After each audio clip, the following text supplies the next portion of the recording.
லைஃப்பில் நம்ம எத்தனையோ படங்கள் பார்க்குறோம். ஒரு சில படங்கள் நம்ம ஹார்ட்டுக்கு ரொம்ப பக்கத்தில் இருக்கும். அண்ட் ஒரு சில படங்கள் பார்க்கும்போது நம்ம நிறைய இடத்துல ஹை எமோஷனில் ஃபீல் பண்ணும். அழற ரேஞ்சுக்கு போயிடுவோம். ஒரு சில படங்களை அழ வச்சிரும். ஒரு சில படங்கள் நமக்கு நிறைய கற்று தரும். நம்ம லைஃப்பில் நடந்த எல்லா விஷயத்தையும் ஞாபகப்படுத்தும். அப்படி நிறைய நாமளும் அந்த படமும் பேசிப்போம். அப்படிப்பட்ட ஒரு படம் தான் இந்த 35. நந்தகிஷோரோட ரைட்டிங் அண்ட் டைரக்ஷனில் இந்த படம் ரெடி ஆயிருக்கு. இந்த படத்தோட போஸ்டர் ஃபர்ஸ்ட் ஆஃப் ஆல் அந்த 35 அப்படின்றது நான் ஒரு 2-3 மாதம் முன்னாடி தேட்டரில் பார்த்தேன். ஒரு சில படம் போஸ்டர் பார்க்கும்போதே நம்ம இந்த படம் பார்க்கணும்டா அப்படின்ற ஒரு ஃபீல் இருக்கும். அப்படிப்பட்ட ஒரு படம் தான் தெலுங்குல ரிலீஸ் ஆயிருந்தது. பட் என்னால் அப்போ பார்க்க முடியல. ஏதோ ஒரு டைம் கன்ஸ்ட்ரெயின் காரணமாக என்னால் அது அப்படியே ஸ்கிப் ஆகிட்டே போயிடுச்சு. அதுக்கப்புறம் நான் மறந்தே போயிட்டேன். மறுபடியும் ஒரு கால் வருது, இந்த 35 அப்படின்ற படம் தமிழில் டப் பண்ணுறோம், பார்க்கலாம் அப்படின்னு சொல்லிட்டு.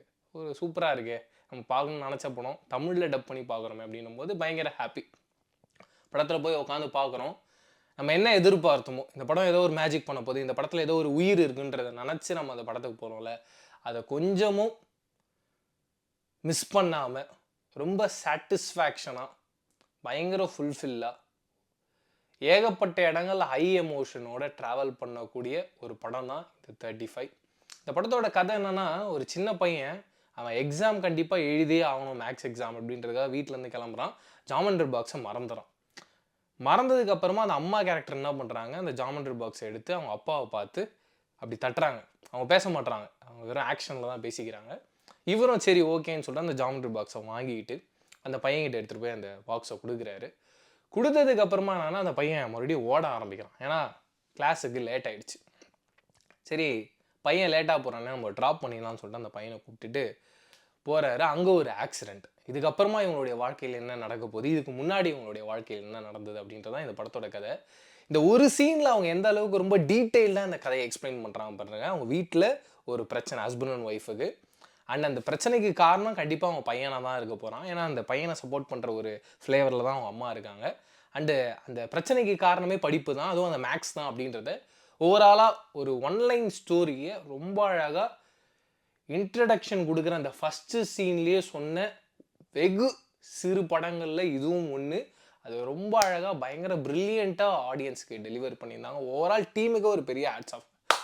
என்ன பர்ஃபார்மன்ஸுங்க ஒருத்தரும். முக்கியமாக நிவேதா தாமஸ் அவங்கள நான் ஃபஸ்ட்டு நவீன சரஸ்வதி சபதம் அப்படின்ற படத்தில் பார்க்குறேன். இந்த படத்துலையும் அவங்க சரஸ்வதியாக ஒரு அம்மாவாக எல்லாருடைய மனசுலையும் இடம் பிடிப்பாங்கன்ற சந்தேகமே இல்லை. அதுவும் ஒரு சீக்வன்ஸு, இந்த அருண் பையன் அப்படின்ற அந்த கேரக்டர் பேர் அருண். அருண் சொல்லுவான், அம்மா இத்தனை நாளாக நீங்கள் எனக்கு குருவாக மட்டும் இல்லை, நம்ம வீட்டில் இத்தனை நாளாக அப்பா அவங்களை சின்னுனும் கூப்பிடுறதில்ல அப்படின்ற அந்த வார்த்தையை சொன்னதுக்கப்புறமா அவங்க ரியாக்ட் பண்ணுற விதம், அதுக்குள்ளே அத்தனை எமோஷன்ஸ் இருக்குது. அண்டு அவங்க ஃபஸ்ட்டு வாட்டி அவங்க ஹஸ்பண்ட் பேசாமல் போயிட போகிறாரு, பேசாமல் இருப்பார். அப்போ அவங்க வீட்டுக்கு ஒரு செடியும் வாங்கிட்டு வந்து வைப்பாங்க. அப்போ மறுபடியும் அருணுக்கும் அம்மாவுக்கும் ஒரு கான்வர்சேஷன் நடக்கும். என்னம்மா கண்ணு செவந்து இருக்குது அப்படின்னும் போது, ஒன்றும் இல்லை மண்ணு பட்டுடுச்சு அப்படின்ற அந்த இடத்த ஸ்கிப் பண்ணி கடந்து போகிறதாகட்டும், இது எல்லாமே நம்மளுடைய ரெகுலர் வாழ்க்கையில் நடந்திருக்கும். ஒருத்தருடைய வாழ்க்கையில் நடந்த விஷயங்களை படமாக பண்ணணும்னு நினைக்கிறது பெரிய விஷயம் கிடையாது. ஆனால் அந்த எமோஷனை மிஸ் பண்ணாமல் அப்படியே ஆடியன்ஸ்கிட்ட டெலிவர் பண்ணுறோன்றதுல அது ஒரு பெரிய மேஜிக்குங்க. அதை மிரட்டி விட்டுருக்கார் நந்தகிஷோர். அப்படியே கண் முன்னாடி நம்ம ஃபேமிலியை நமக்கு ஞாபகப்படுத்தும். எல்லாரோடைய கேரக்டர்ஸும் சரி, வருணோட கேரக்டரும் சரி, அவங்க அப்பாவோடைய கேரக்டரும் சரி, அவங்க மாமா அதாவது பார்த்திங்கன்னா அந்த ஹீரோ கேரக்டரோட மச்சான் கேரக்டர்லையும் சரி. அண்டு இதுக்கு நடுவில் கௌதமி மேம் ஒரு ஸ்பெஷல் பர்ஃபார்மன்ஸ்.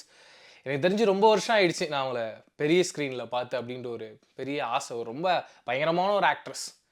எப்பயாவது ஒரு வாட்டி வந்தாலும் பயங்கர பெஸ்ட்டான ஒரு ஸ்கிரிப்டில் தான் நான் வருவேன்றதை மீண்டும் மீண்டும் நிரூபிச்சுக்கிட்டே இருக்காங்க. ரொம்ப ப்ரில்லியண்ட்டான ஒரு கேரக்டர். ஏன்னா நாம் ஒருத்தரை குருவாக நினச்சி பார்க்குறோம், ஒருத்தரை குருவாக ஏற்றுக்கிறோம். பட் அவங்களுக்கு ஒரு குரு இருப்பாங்களே, அப்படிப்பட்ட குருவாக தான் அவங்க இந்த படத்தில் வராங்க. ரொம்ப அழகான ஒரு ஆர்க்கு இந்த படத்தில் எல்லா கேரக்டர்ஸ்க்கும். அதை கரெக்டாக டெலிவர் பண்ணி பாயிண்டில் அடித்து தூக்கியிருந்தார் இந்த படத்தோட டைரக்டர். ஒரு இடத்துலையும், அதுவும் நம்மளுடைய சின்ன வயசில் நமக்கு பெரிய வில்லனாக யார் இருப்பா யோசிச்சு பாருங்களேன். கண்டிப்பாக நம்ம டீச்சர்ஸ் இல்லை நம்ம பிரின்சிபல். இவ்வளோ தான் நம்மளுடைய லைஃப்பில் பார்த்த பெரிய வில்லனாக இருக்கும் சின்ன வயசில். இல்லை நமக்கு பிடிக்காத யாராவது ஒரு ஃப்ரெண்ட்ஸ் இருப்பாங்க, எப்போ பாரு சண்டை போடுற மாதிரி இருப்பான், இல்லை ஃபஸ்ட் ரேங்கராக இருப்பான். இப்படிப்பட்ட ஆளுங்களாக தான் இருப்பாங்க.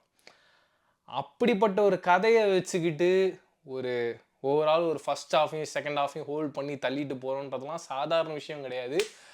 அண்டு ஒரு குழந்தைக்கு வர ஒரு கரெக்டான கேள்விக்கு கரெக்டான பதில் சொல்ல முடியாமல் அந்த டீச்சர்ஸோ இல்லை சுற்றி இருக்கவங்களோ மிரளும் பொழுது அந்த குழந்தை எந்த அளவுக்கு ரொம்ப அவன் மனசை உடைக்கிற அளவுக்கு ட்ரீட் பண்ணுறாங்க அப்படின்றத ரொம்ப தெளிவாக காமிச்சிருந்தாங்க. அண்ட் இந்த படத்தோட இன்னொரு ப்ளஸ் பாயிண்ட் என்னென்னா, இந்த படத்தில் யாரையுமே இவன் கெட்டவன் அப்படின்ற ஜோனுக்குள்ள இல்லை. ஏன்னா யாரோடைய வாழ்க்கையிலுமே யாருமே கெட்டவங்க கிடையாது. பட் அவங்கவுங்க இருக்கிற இடங்கள் தான் அவங்கள என்னவா காட்டுது அப்படின்றத பொறுத்து. இதில் அந்த ஃப்ரெண்டு கேரக்டர் ஒருத்தன் ஒரு நல்லா படிக்கிற பையன், அவன் வந்து வருண் அந்த கிளாஸ்லேயே இருக்கக்கூடாதுன்னு நினைக்கிற ஒரு பையன்.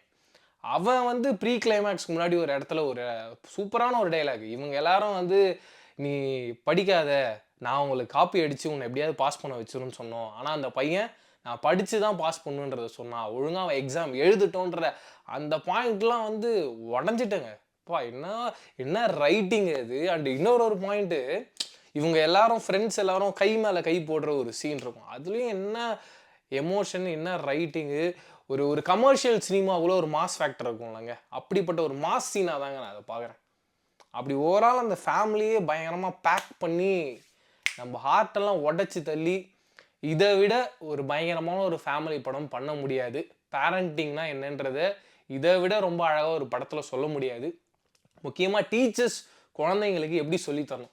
எனக்கு இந்த படத்தில் ரொம்ப பிடிச்ச விஷயம் என்னென்னா, அவங்க வெறும் அந்த குழந்தைக்கு மட்டும் மேக்ஸ் சொல்லித்தரல, நமக்கும் சேர்த்து மேக்ஸ் சொல்லி தர ஆரம்பிச்சிடுறாங்க. அது சக்ஸஸும் ஆகுது. அது சாதாரண விஷயம் கிடையாதுங்க.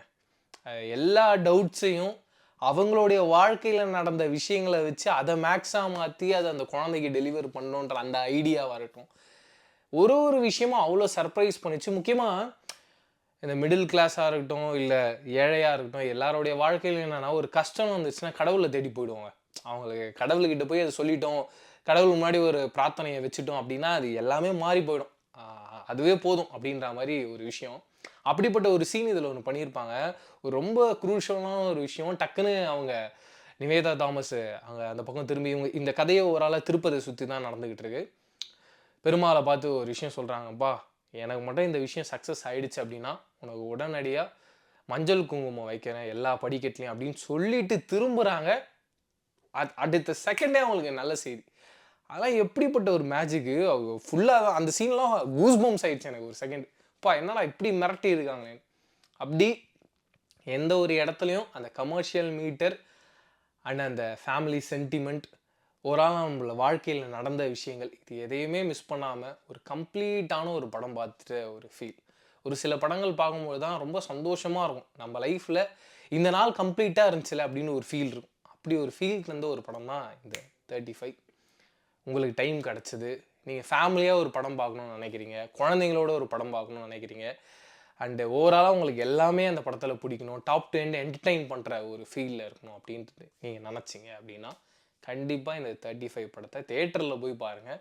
எதுக்காக சொல்கிறேன்னா, தேட்டரில் போய் பாருங்கன்னா ஒரு ஃபேமிலி அப்படின்னு வரும்பொழுது நமக்கு நிறைய டிஸ்ட்ராக்ஷன்லாம் இருக்கும். தேட்டர்லேயே போய் பார்த்தாலும் ஃபோன் கால்ஸ் வரலாம், நிறைய விஷயங்கள் பக்கத்தில் அப்படி பேசிக்கலாம் அப்படின்றதுலாம் நடக்கும். அப்படி இருக்கும்போது இன்னும் வீட்டில் அது ஓடிடிக்கு வந்ததுக்கப்புறமா பார்த்துக்கணும் அப்படின்னா இன்னும் நிறைய டிஸ்ட்ராக்ஷன் இருக்கும். அந்த படத்தை மிஸ் பண்ணிட போகிறீங்க அப்படின்னு காரணத்துக்காக சொல்கிறேன். மறக்காமல் தேட்டரில் போய் பாருங்கள். உங்களை கண்டிப்பாக ஒரு 1 minute கூட உங்களை இந்த படம் சோர்வடைக்க வைக்காது. இந்த படத்துக்கு போய் வந்துட்டோமேப்பா அப்படின்றத எந்த இடத்துலையும் யோசிக்காமல் டாப் 10 இந்த படம் பார்த்து என்ஜாய் பண்ணுவீங்க. நிவேதா தாமஸ் நான் ரொம்ப அவங்கள மிஸ் பண்ணுறேன். ஒரு ரொம்ப பியூட்டிஃபுல்லான ஒரு ப்ரில்லியண்ட்டான ஒரு ஆக்ட்ரஸ், அதுவும் தமிழ் தெரிஞ்ச ஒரு ஆக்ட்ரஸ்.